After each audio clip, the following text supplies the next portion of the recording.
Casey, welcome back to Cinema Snorkel. My goodness, here we are. Here we are. We're going to snorkel a movie that we just watched together here in beautiful Colorado on Christmas break. That's right. You're welcome to another Cinema Snorkel Basement Edition, where we are live in person. In person, not live. Yeah, I guess you're right.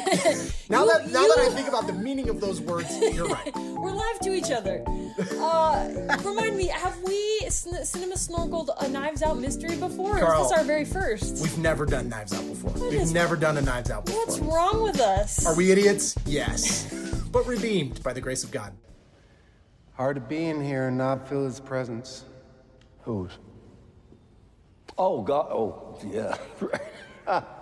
Yeah. You're not a Catholic. No, very much not. No. I thoroughly enjoyed this movie. Yeah, dang. What a film. Satisfying, meaningful, like just enough mystery, just enough surprise endings. Didn't see it coming. Little cussy. A little cussy. Little gross. A little gross, or some ooey gooey green corpses. Ooey gooey green corpses. There's a lot of like foul innuendo that I didn't really love listening to. Yeah, gross. But you know, sometimes good storytelling takes an honest look at some difficult things. Sure. But I can see that. The heart of the message of this movie, I think I really resonated with. Yeah. You know what's amazing, actually? A moral compass underneath a little crusty layer can sometimes carry a film. Maybe we saw this with Die Hard. It can sometimes carry a film that has a lot of cussy grossness to it. There can be there can be a nugget underneath. Totally. Where even a film that maybe has less cussy wussy, but does not have a good moral compass underneath. Like a nice glossy exterior, but the heart of it's really just mush and not really saying much at all. I don't know. You want to be careful with that, but I can see it. Well, one argument you could say is, the Bible is full of lots of ooey gooey gross corpses and other stuff that you don't really want to think about. But there you have it. That's actually it's essential to include in the story. If you want to say something meaningful, you have to deal realistically with the world. That's actually very true. So that being said, today we are talking about Knives Out Mystery, Wake Up Dead Man, starring Daniel Craig. And others. Rapid fire, what are some things you liked about it? Just go. Knives Out, we have this category called perfect films that you and I like to think about. What's a perfect film? To me, it's a movie that understood the assignment. It showed up. It like set its own parameters. Like the genre can be totally different, but it executed almost flawlessly on what it was there to do. Right. I would put like The Princess Bride. Yep. I would put Treasure Planet, the old Disney stamp. I put that as a perfect film. Maybe Iron Man 1, 2008. You know, just like you're not pulled out of the film for really any reason. You're just like, dang, the writing works. They carry it. It's got a great ending. The pacing's good. It does what it came to do. The right mixture of ha-ha and ooh-ah, Could have said it better myself. You gotta have the ha's and the oohs and the ahs. I would say, Carlin, this is my hot take, okay? I'd say Knives Out, in my book, are 2 for 3 on perfect films. Yeah. Didn't care for Glass Onion. Can't remember a thing about it. They burned the Mona Lisa. I remember that. Oh, what? Awful. Yeah, like the literal actual Mona Lisa. But to do a Knives Out mystery is kind of ambitious. You're trying to package an entire like epic saga of a mystery into 2 hours, but they're lush, they're textured, they're gorgeously done, They really are. They're a little heavy-handed with like the metaphor, but they're using the medium of filmmaking, and it's like we're all kind of in on the joke. We're there for it. We're there for the lushness. Lush is a very good adjective. Yes. Congratulations. It's like going to Anthropology, if you've ever had this experience. Everything is like opulent, but kind of bohemian and awesome. That's a really good analogy. It's like maximalist. Yes. It's not minimalist chic. It's maximalist. No. There's stuff going on everywhere. Scrumptious. This is like Thanksgiving dinner. I love and hate the word scrumptious, but I'm with you. Go on. Truly scrumptious. Yeah, keep swinging. These are all hits. So, and another thing about this movie is it's kind of refreshingly solid. Like the themes it's putting out there are like unapologetically Christian. Yeah. But they do it in a classy way that's very appealing. In a way that sometimes, like, we can all think of a couple Christian movies in that genre that make us cringe. And I'm not saying this movie is in the genre Christian. But it is dealing with a lot of Christian themes and churchy themes. It's set in a parish and it's set like the main characters are priests. Yeah. They honor Christianity without making it feel hokey or silly. When I think of this movie compared to Glass Onion, there's a palpable vibe shift. Yep. And that's just culture. We're surfing the waves of culture in some ways. I don't mean to say it's dishonest. Yeah. Because I think both films they're trying to show up and tell a story. Mm-hmm. But the vibe, like Glass Onion was like, eat the rich. To burn it all. Sure, they have the Mona Lisa. You think that's going to stop me from destroying this glass onion? No. That was really the moral of the story. Yeah. If I may be so bold. There's our cinema snorkel on Glass Onion. But this one is like, my take is either like nominal Catholic people or just totally secular people really taking a hard, honest look at religion. Yes. Like, they're not going to stereotype it. They're not actually even going to assume most of us know what religion is. True. I think that's an assumption filmmakers have made. I think this Knives Out movie comes at it like, people have a new interest in faith right now. For whatever reason. True. For whatever reason. Trending. Be it political, be it cultural, be it... I as a Christian, think God uses all of that in all our heart. There's a new interest in faith. It's fair to say. Yes. And this movie is totally tapping into that and taking it seriously. I like that. And it doesn't flinch at the hard stuff. Like, it kind of shows you what is a pretty realistic image of what a narcissistic, like, leader of a religious group can be. Totally. We know plenty of people in this category, and sometimes way worse than this. So let's just start with that, Carlin. Can I ask you, as a Christian, why were you not offended by this movie? This movie did what has been done by Dostoevsky. Dostoevsky. Culture. Dostoevsky gives a really very honest and painful look. You haven't gotten to this part yet. Of the older brother Dmitri hates God and hates the church. Mostly because of the existence of suffering. Yeah. Especially dealing with children. And so he lays out this very like airtight case about like, how could you believe in a God that allows horrible suffering to happen? And there's never really an adequate rebuttal in the entire book. Dmitri is the smarter brother. He gives the better argument. The younger brother, Alyosha, is virtuous and gracious and true. He's not as smart. He's not able to really refute Dmitri's arguments. But because of the way he lives his life, his faith is vindicated. We're meant to side with Alyosha, not because he has a better argument, but because his life is virtuous, and that wins the day of the book across the board. Dang. And I kind of think this movie is doing the same thing. They give you Benoit Blanc's perspective as a cold, hard rationalist. Yeah. He's a detective. He's got a lot of bitterness towards the church. Yeah. But Father Judd... Okay, so you have the cold, hard rationalist Benoit Blanc. You also have corrupt, egotistical, egomaniac Wicks. Yeah, who's just out to manipulate people for his own ends. Yeah. And those are two ditches to fall into. And then you have Father Judd. Wow. Who, through his virtue, his charity, his compassion, ends up winning over Benoit Blanc to his side. And I think at the end, we're meant to side with Judd, and so we're meant to actually have a more charitable view of true Christianity while rejecting the ugly counterfeits that are very present in the world around us. And I know a lot of my non-Christian friends would probably be like, does this movie offend you, or what do you like about, what do you think, what do you think? Some people might be offended. Some Christians might be. Absolutely. And I would just love to ask, just tell me your story. Why does this offend you? Why does it not offend you? Yeah. I think for me, if you stay in church long enough, you'll see narcissism. Mm-hmm. Because if you stay in any gathering of human beings long enough, you will see narcissism. Yeah. And because people are made to worship, it is a very powerful need in our hearts that is frequently exploited by false teachers. The reason that never has rocked my faith is that Jesus got there first. I want to say like 70% of Jesus' whole shtick, his whole teaching, just read the New Testament.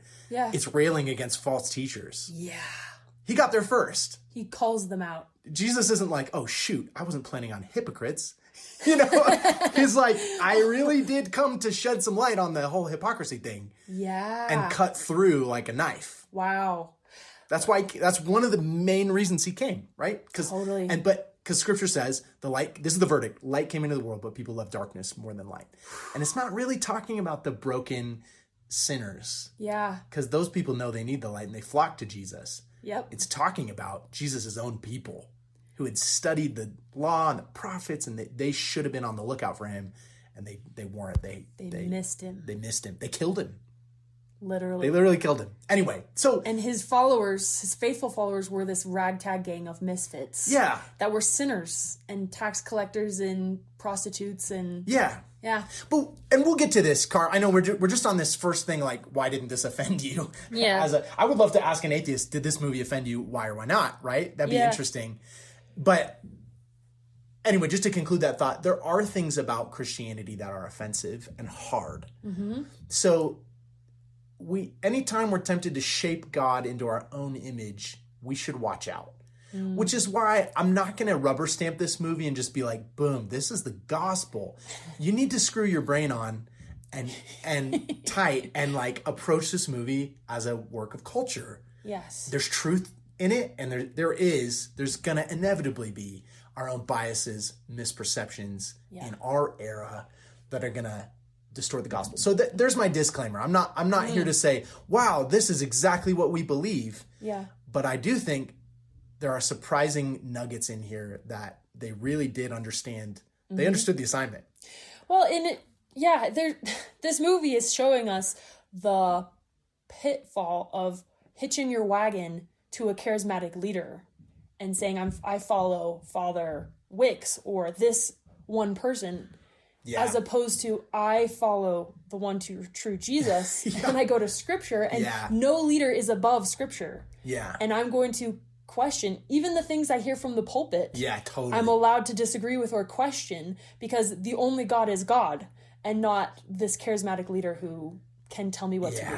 But we're all tempted to kind of take some, like they keep talking about the cult of personality. Yeah. We're all tempted to put anything on the throne other than Jesus. Yeah. And you can do it with literally anything at all. You can put on the throne instead of Jesus. Amen.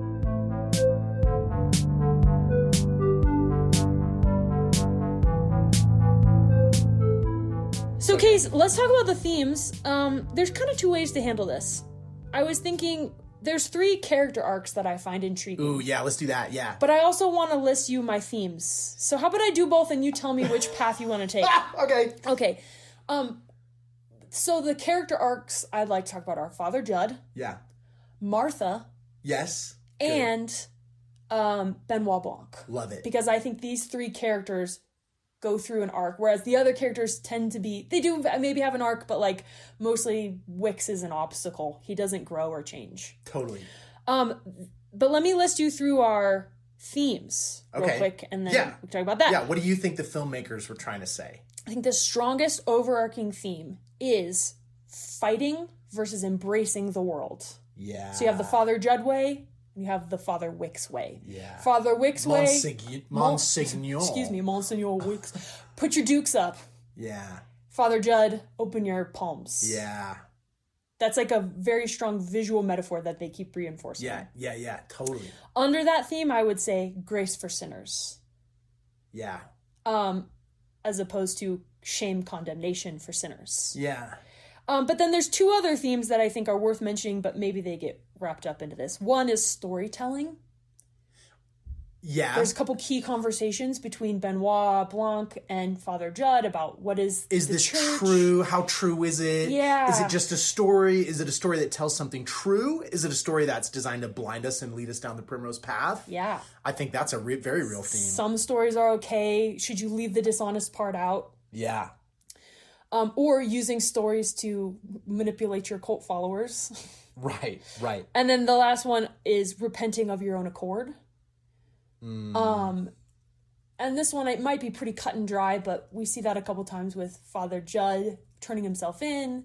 And then at the end, when Benoit Blanc has grace for Martha, giving her the chance to confess her sin rather than outing her in front of everyone. Okay.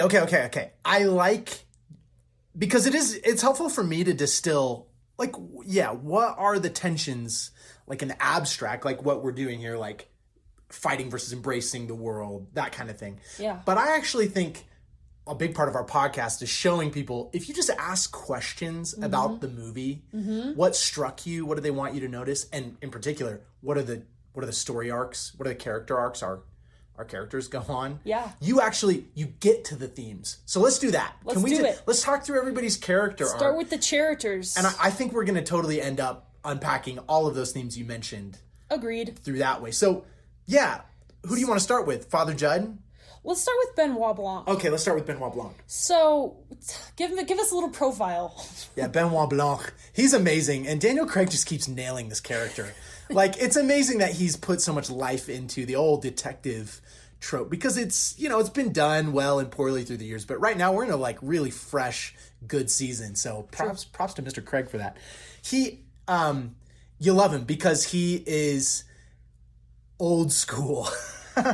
He's old school, and he kind of sticks out wherever he goes. Yep. He sticks out in Knives Out 1. He sticks out at this mansion where he's like this weird gentlemanly outsider from the South. Right. Like Conternal or KFC PD or something. What do they call him?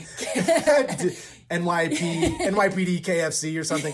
Then he stands out in Glass Onion. He's like not really invited, but he shows up to this uber rich person stuff. He's like, well, I don't know what this is, but I'm honored to be here. And he's being so polite. Yeah. And they're all too snobby to be polite. And I love it because his old school, like, gentlemanly charm, Southern charm clashes. And then in this one, it's the same thing. He's an atheist and he's in this world of religion. So it creates this, like, really juicy clash of perspectives and worldviews. But we love Benoit Blanc because he's honest. He comes by it honestly. Yeah. He is very showy. He loves a little, like, admiration from the crowd. He knows he's building to this big moment where he cracks the case. Yes. That's how he does it. That's how it goes.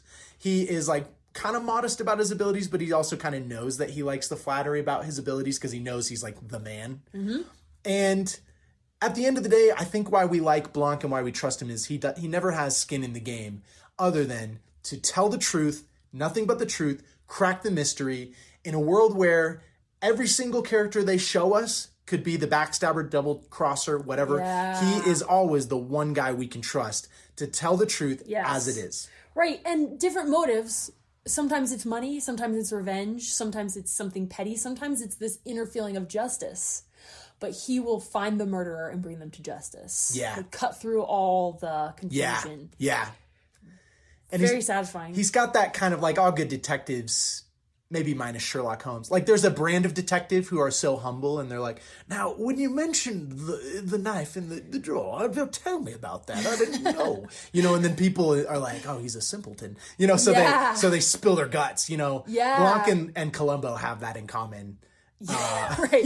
When he's not gathering the data that you think he's gathering. He's actually gathering sub data that's there the whole time, and then he reveals it all at the end. As if it was so plain as day. It's just fun to watch. But yeah, his character arc, he comes in really skeptical. And they have that epic opening quote when Father Judd is talking to him and he's like, What does it feel like for you to be here? Or something like that. He asks him a question. Yeah. Do you have that quote? I do. He says, well, the architecture, that interests me. And he's kind of trying to be like... Nice. Yeah, he's trying to be nice. But then he says, it's like someone has shown a story at me that I do not believe. It's built on empty promise of a child's fairy tale filled with malevolence and misogyny and homophobia. And it's justified, untold acts of violence and cruelty, all the while still hiding its own shameful acts. Like an ordinary mule kicking back, I want to pick it apart and pop its perfidious bubble of belief and get to a truth I can swallow without choking. But the rafter details are very fine. I laughed out loud at that part. Yeah. It's a pretty, like, no-holds-barred take. Yeah. I think there's something in there that we can all resonate with. I can respect it because an atheist of that stripe senses hypocrisy. Yeah. And for so many people, this is their story. They got burned by some daggum hypocrites. Yep. And the church has done its fair share of subverting the truth, you know? Yeah. There's a guy named Ronald Rollheiser, ironically, a Catholic priest, and he puts it so well. He said, the church has always been filled with hypocrites because the church has always been Christ strung up between two thieves. That's the church. Dang. You know, it looks today like it did at the very first instance, Christ between two thieves. Yeah, wow. You know? So, It's not a club for holy people. no. And It's a hospital for sinners. And that should never justify grossness, but it should probably temper our expectations for what you're going to encounter sometimes in church. Yes. But anyway, Blanc is right there, and so that's where he starts. But Yes. Carlin, what's his journey? To me, his arc wraps up in the final moment of where he's gonna flex his detective skills and expose the killer. He gets up at the pulpit, that like gorgeous like ship head, like insane, and he's like standing up The there. voice of God. He, like, And gets they all their sit attention. down in the pews. Oh snap! It's like mega theatrics. But Yeah. this whole journey, he's been watching Father Judd and trying to like team up with him. Like, you're the perfect person to help me. Come on, we'll like solve this together, which is his formula. Like, he finds a good, reliable person who's kind of the victim of the crime. True. And then he carries that person and then gets them their justice. Oh, that they it's deserve. so true. Satisfying. Yeah, That's no, what makes that's him true. he's a hero. He's saving kind of this one. And he's even willing, although he is a hound for the truth, he's willing to overlook details if it brings poetic justice for the victim. Yeah. Like, there's a Dang. switcheroo at the end of Knives Out 1 where Marta ends up getting the inheritance. Yeah. And I think he could interfere and he chooses not to. Or at the end of this movie, Yeah. he sees the gem and then will deny it to everyone. No, that's so true. He's got because a little. he believes in, like, what is that? Because it's not just truth unfiltered. It's like justice and like letting the underdog win, or the good person should walk away rewarded. We would need to really unpack that. He's not puritanical. Yeah, He'll fudge the rules for the right reasons. Yeah. And for some reason, it's always so satisfying. I would really want to unpack that. Like, I'm sure the ethics of that would be crazy to really think about. But it resonates. But we want it. It We're like, resonates. dude, just don't say anything. Like, she deserves this. Come on, man. and I don't know. I think it's probably just. It's probably humane. It's probably showing some mercy. Well, it gives a chance for the hero of the story to show their true colors once more.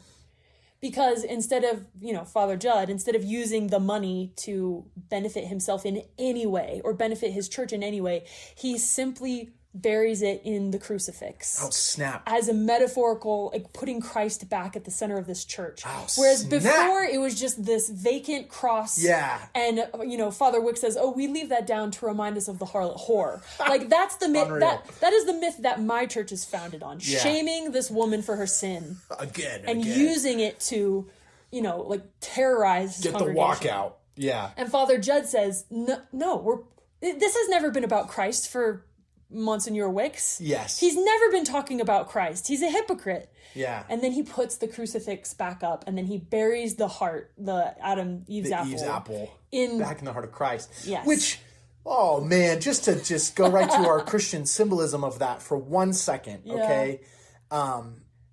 Oh man, there's this amazing piece of like iconography. I can't remember who it's by. I'll have to Google it later, but it's Eve with her head bowed in shame, being her head lifted up by Mary. Oh. The mother of Jesus. Wow. Like just like there's the first Adam and the second Adam. Yeah. There's kind of the first Eve and the second Eve. She says, "Be it unto me according to your will." Yeah, one woman's disobedience with her husband brought evil into the world. Yeah. One woman's obedience brought Christ into the world to save everyone. So it's like the mirror of that. Yeah.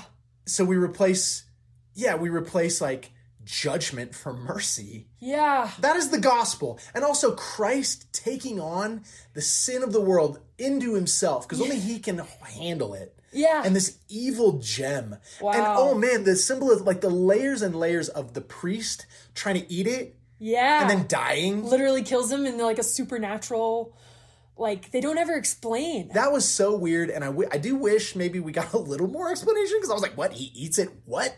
And then it's in his corpse? What? He it's in the takes tomb? it to the grave. What? And it kills him, and it actually sets the foundation for this horrible church. Yep.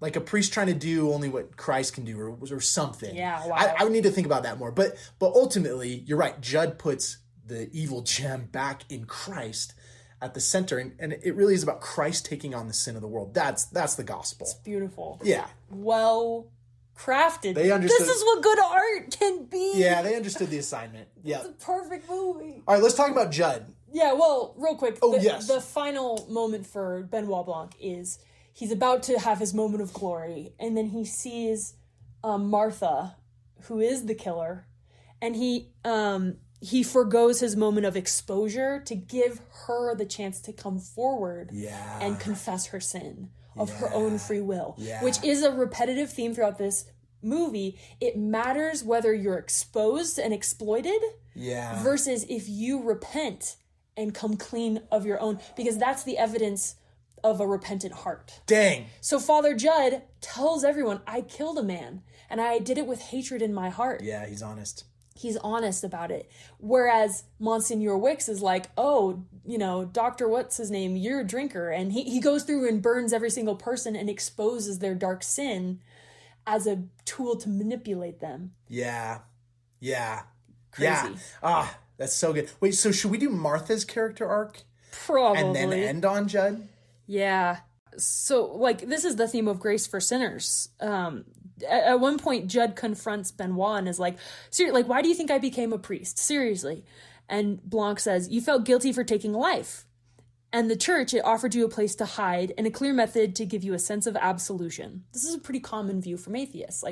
You're guilt-ridden, and the church gives you a place to, feel better about yourself. Yeah. And Judd says, the guy I killed in the ring, I hated him. I remember I knew he was in trouble, and I kept going and going until I felt him break. It wasn't an accident. I killed him with hate in my heart. There's no hiding from that. There's no solving it.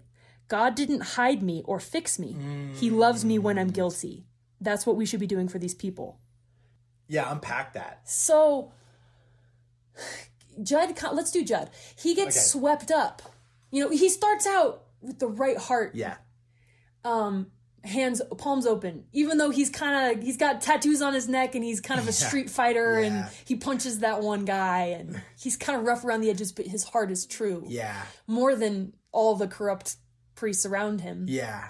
But he, for a moment, gets swept up in the Benoit Blanc game. Yeah. And there's this very you're kind of satisfied because you want to see him just he has grace and grace and grace for this congregation. This guy needs to win. Yeah. And finally he's like, enough. We're going to find out who did this. And that's it. Yeah. And then they get swept up, and then it kind of culminates in this moment where they're tearing apart the box, and they have this figurine of Christ, and he's like, it's hollow. Let's smash it. And Father Judd's like, go for it. He smashes it, and then it's this frenzy, and then he gets on the phone with Louise, and he's like, Louise, I need you to tell me the details. I need this, I need this, I need this. And she goes, Father, will you pray for me? Oh. Yeah, and she talks about my mom might die, and I'm worried the last thing I'll have said to her is a fight we had. And so you see the look in his face as he realizes I've lost sight of who I am and what's important. Yeah. And Benoit just kind of waits for him to finish, and he's kind of but that's kind of showing him there's more to this world than just winning the game. Yeah. And beating the bad guys. Yeah. There's grace. And even Judd says on this theme of fighting the world, well, that's Wicks's game, is he's trying to rile everyone up. Get angry and fight back. Yeah. And Judd keeps saying no, it's we're not fighting the world. If you fight everyone that you misunderstand, or you'll come to hate everyone that you misunderstand. Yeah, he says, and he even says, I think in that same scene, he says, Christ, I got caught up in this and I'm distracted from my only true purpose here.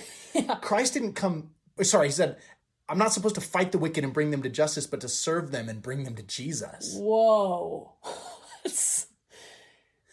Which, dang, yeah, that's really true. That's really true.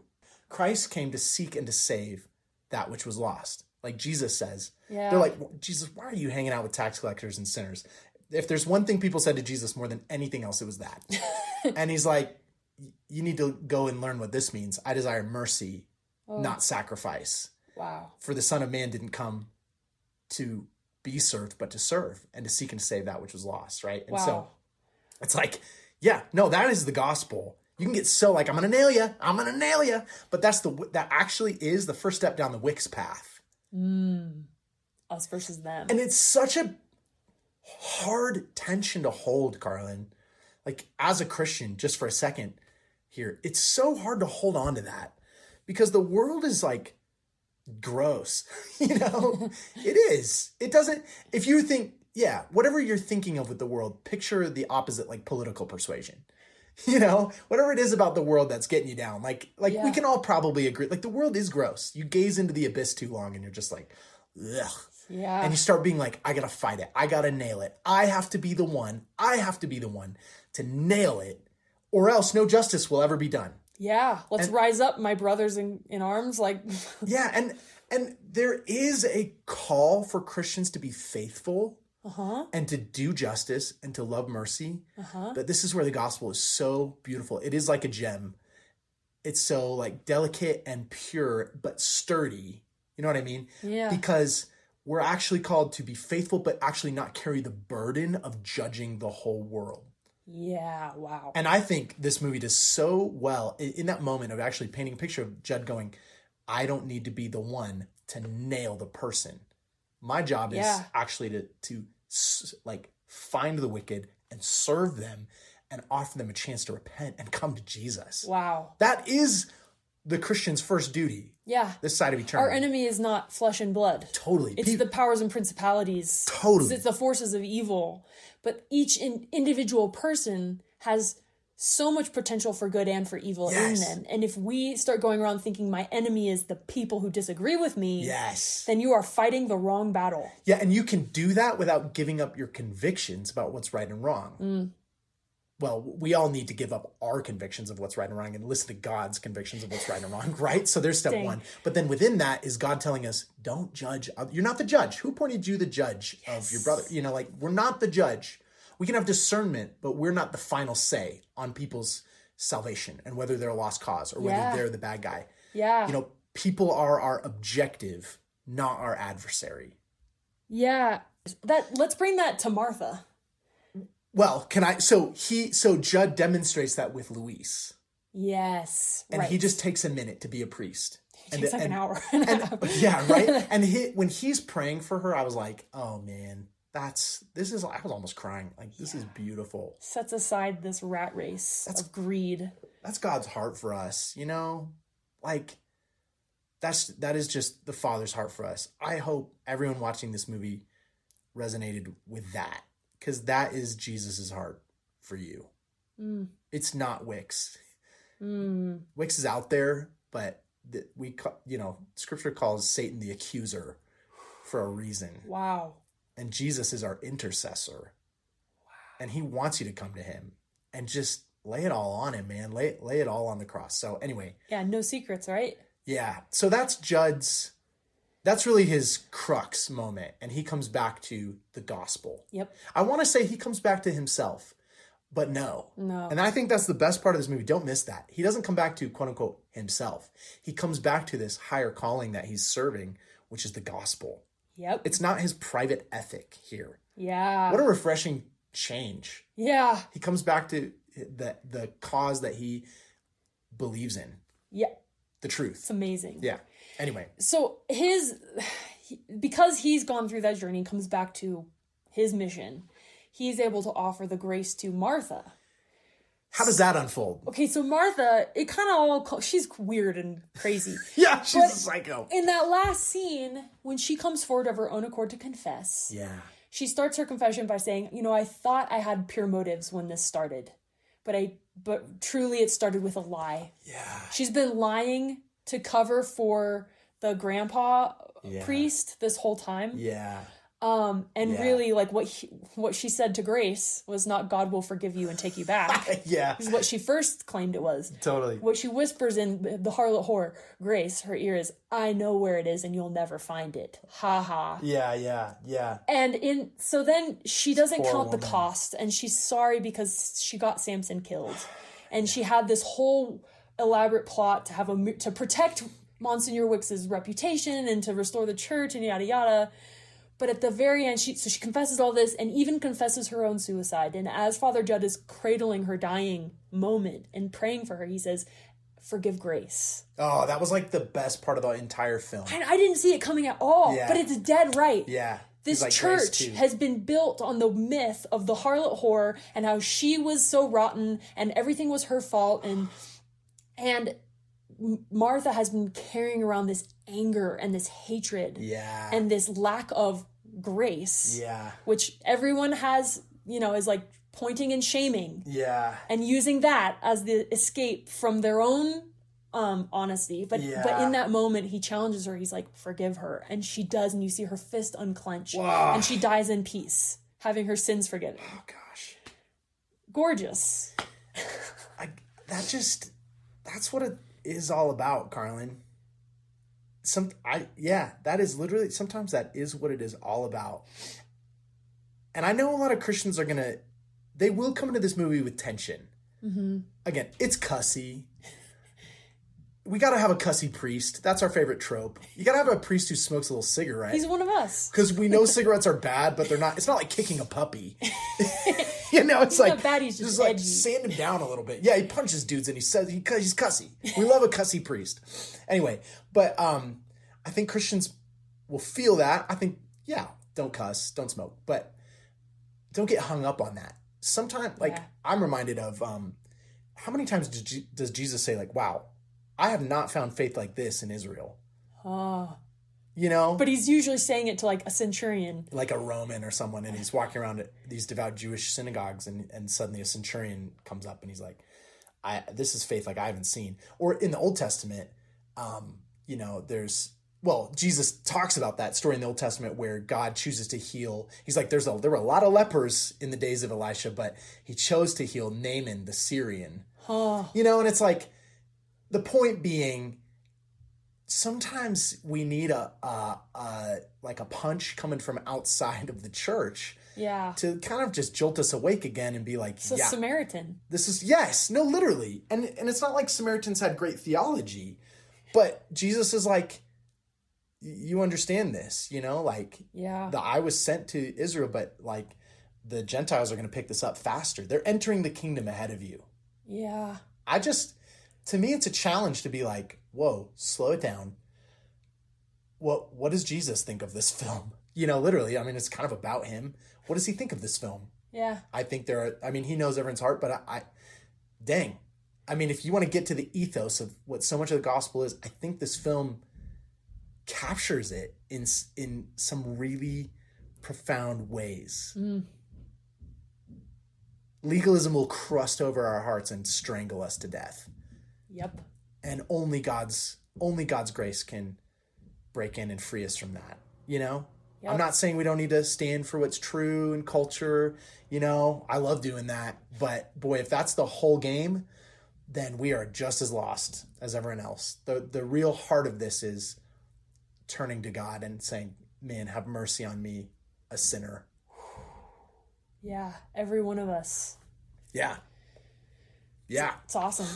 Yeah. So, her final confession is so beautiful. And,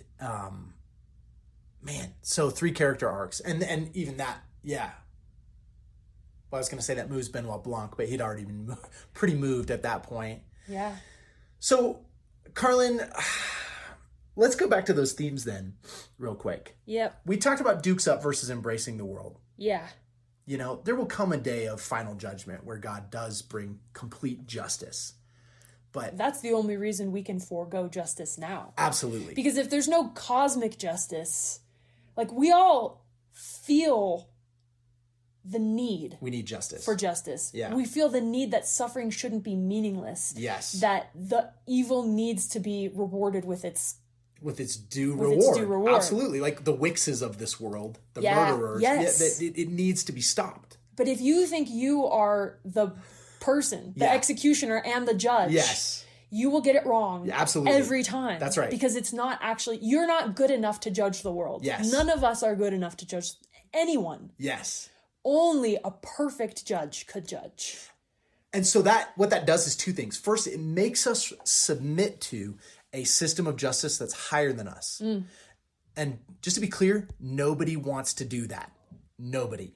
And that's probably where a Christian worldview is really going to smack our culture in the face. Because we're like, well, this should be pretty comfy for me, right? Like, if Jesus is a friend of sinners and tax collectors, then it'll be comfy for me, right? No. Like, all of us have to die to ourselves and be like, God, you're God, I'm not. But the second thing it does is it calls us on our hypocrisy. Like, knowing, exactly like you said, no one gets to be judged or an executioner. Because when you submit to God's standard of justice and you say, I don't meet that, will you have mercy on me? Then we have a softened heart and we get to live loving the world, not hating it. For God, so there's that paradox in scripture. Sometimes the world is used as a metaphor for Satan and our own sin nature and evil. And sometimes the world is used for just all the people in the world, like John 3:16. For God so loved the world that he gave his only son, right? So we just read the other we day, can embrace the world. Yeah. Tim Keller said, the gospel makes it possible for God to destroy evil without destroying you. Oh, yeah. Yeah. Because Christ takes on our evil. Yeah.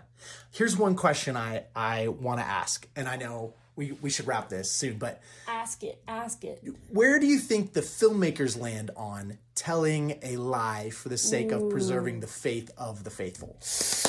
Because That's a juicy theme. Father Judd kicks the flask out of the way to protect, not Father Wicks, Monsignor Wicks.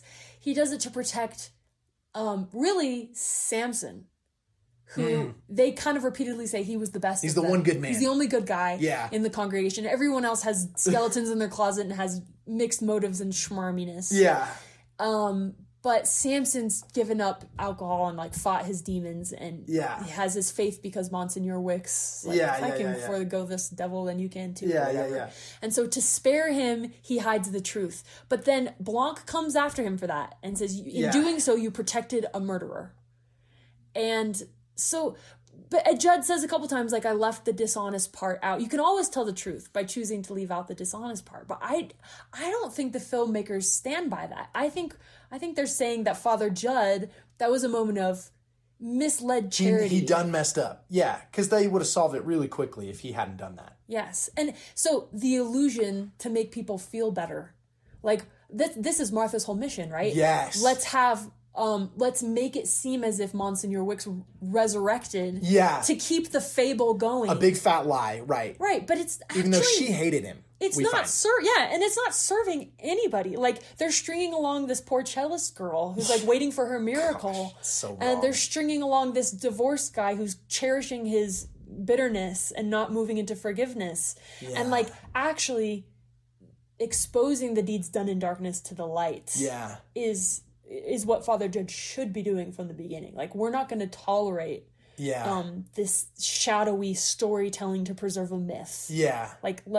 Let's all come forward in confession. Let the truth shine, baby. Yeah. Like it says in Ephesians, wake up, sleeper, rise from the dead and let Christ's light shine on you. The gospel is never about sneakery.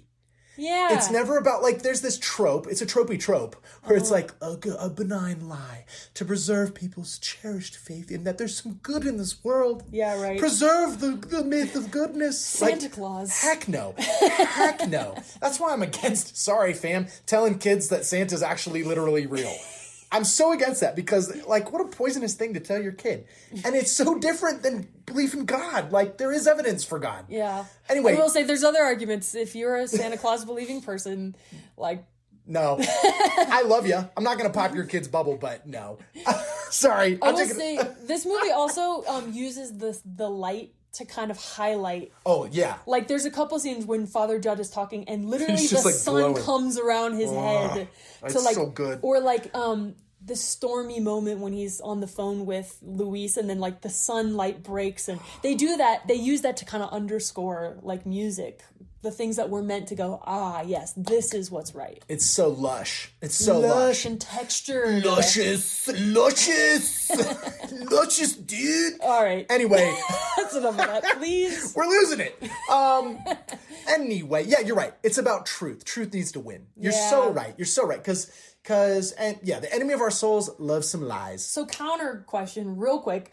Himmy. Storytelling. What do you think about that conversation about storytelling? There's two ways we can go with this. I'm just going to break it down for you real quick. Break it down. Just like pure logic mode here. On one hand, we need to say if Christianity isn't literally true, then it's not true.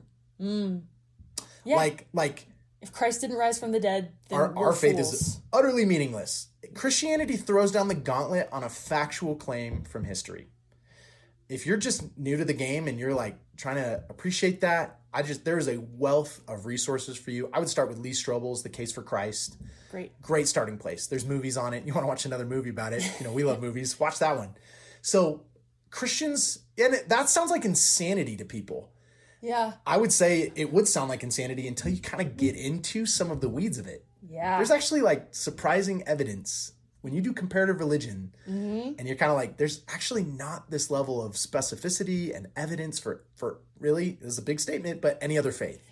Christianity kind of straddles the mystical Eastern way of thinking. Yeah. While also embracing the Western way, which is Paul describes Christ as the logos of God. Yeah. And embraces reason. Absolutely. Yeah. And so if Christ is a liar, then we're in trouble. So anyway, but there is the literal sense. So that's where I would just be like, okay, I would kick back a little if we're only saying this is just a good story to preserve what we know in our hearts is good. It's actually like, what's true about reality? Like, did all of this create itself? I don't know. So if you're like a logical person, go down that rabbit hole. Ask your questions. Don't be afraid. Find someone who will answer them honestly. Yeah, and a lot of Don't be content with someone who won't answer the questions. Please. And there are people out there who are afraid to ask those questions. Absolutely. Don't take their word for it. Find it out for yourself. Have grace for those people. But, as a Christian, when I encounter those people, I'm like, dude, no. Ask the question. You need to ask the question. Don't be in your little Christian bubble. Ask the question. Don't be afraid. God's not afraid. He's not afraid of your questions. So anyway... And by the way, I do want to say, if any of the people's stories resonate with you, like the girl praying for her miracle and she's not getting it, that is such a real doubt. But I am convinced Christianity has answers for why we live in a broken, fallen world. Please, message us on Instagram. I would love to get in touch with you and just talk more about that. Yeah. I'm not saying it makes it easy, but I actually do think there's a coherent answer for suffering that no other worldview provides. This movie just couldn't get to it, didn't try to get to it. That's totally fine. But I want to say that. So there's the logical side. Now, given that caveat, there's also the mythological storytelling side of Christianity. And this is where I draw on C.S. Lewis, who loved his myths. And he would be like, yeah, Christianity is totally a myth. But he meant that in the literary sense of the word, in which a myth is a story meant to convey a deeper truth. It's a true myth. And C.S. Lewis believed it factually as well. Yeah. But he was trying to draw out that God has written us a story because we're storytelling beings. And he wrote us a story on purpose because he communicates through stories that's meant to pull on the deepest threads of our hearts. Because at the end of the day, it's not intellectual assent. Like Father Wicks would probably love some apologetics that pwn the atheists and show that it's true. So debate them into the dirt. Yeah, debate them right. Grind their face right into the dirt. But that's not the point. The point is that God, through Christ, is reconciling the world to himself. And Paul is like, as Christ's ambassadors, we plead with you, be reconciled to God. And that is a story that, exactly like Judd says, it lives in our hearts. And God is capable of pulling on those heartstrings at all times and drawing us. And I actually think that is the grand story of humanity. We have fallen, we've chosen selfishness, we've chosen evil, but God in his mercy is trying to woo us back. So listen to him. Literally that. Preach. That's what I would just say. It's mythologically true and it's factually true. It's both and. Yeah, this is what Father Judd even says in the movie. You're right, it's storytelling. The rites, the rituals, costumes, all of it. It's storytelling. I guess the question is, do these stories convince us of a lie? Or do they resonate with something deep inside us that's profoundly true? that we can't express in any other way except storytelling. And that's the moment when the light shines behind his head. Amen. And that is just true of the God of the cosmos. There's no way we could understand him completely through logic. Yeah. Could a 2D drawing understand the 3D world? No. And that's an expression of who he is. He is not a computer, a cosmic computer in the sky. Right. He is a person with emotions and reactions and feelings and love. Yeah. And so our world reflects that. He's more of a person than we are. He's like the person. And he is chosen to use metaphor and story to reach us. Because that's where we're at. Yep. It's so good. Doggone it. This movie is so good, Carl. Doggone it. It's Perfect movie. Perfect movie. I think we're adding it to our list of perfect movies. I think we must. So, and again, I always got a Cinema Snorkel disclaimer this. If you're coming into this movie and you're like, I'm going to watch it with my 7-year-old, maybe don't. It's a little Maybe cussy. don't. It's a little crass. It's cussy. It's crass. It's a little gooey green It's cadaver. gooey and gory and like, like Knives Out does luxuriate in that stuff. A bit. Because it's luscious. It's lush. It's a murder mystery. What do you expect? Murder most foul.